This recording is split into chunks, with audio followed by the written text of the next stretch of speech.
महाराष्ट्र की सियासी सत्ता में इस बात को लेकर चर्चाएं जोरों पर है कि आखिर अजीत पवार की एंट्री क्यों हुई शिंदे सरकार में। जी हां, जहां पर शिंदे और फडणवीस मिलकर सरकार बेहतरीन तरीके से चला रहे थे और उनके पास देखा जाए तो विधायकों की भी कमी नहीं थी। कोर्ट के फैसले की तरफ भी नजर दौड़ाई जाए तो शिवसेना शिंदे के हक में फैसला लगभग आए हैं अभी तक सारे के सारे। तो इसके बावजूद भी आखिर अजीत पवार गुट की क्यों जरूरत पड़ गई बीजेपी को, जिसकी वजह से उनकी एंट्री कराई गई।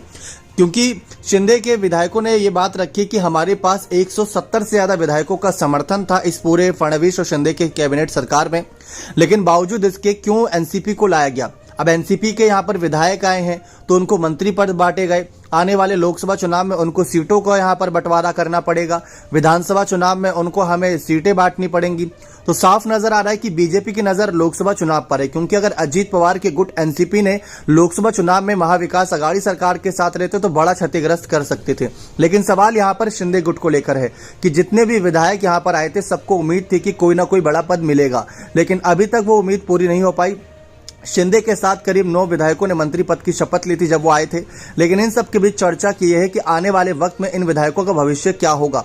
क्योंकि कभी एनसीपी को ही भला बुरा कहते थे भ्रष्टाचारी कहते थे, आज उन्हीं के साथ काम करना पड़ रहा है। तो जनता का विश्वास बना रहेगा या नहीं, सवाल इस बात को लेकर भी है। अब इन सब के बीच कुछ रिपोर्ट्स ऐसा दावा कर रही हैं कि आने वाले वक्त में यही विधायक जो शिंदे के साथ है वो मातोश्री में वापसी करेंगे, क्योंकि पहले तो इन विधायकों ने एक तरीके से शिंदे का साथ दिया, सरकार में आएंगे तो मंत्री पद मिलेगा, लेकिन आज भी कई विधायक की भूमिका से ही काम कर रहे हैं, मंत्री पद उन्हें नहीं मिल पाया है।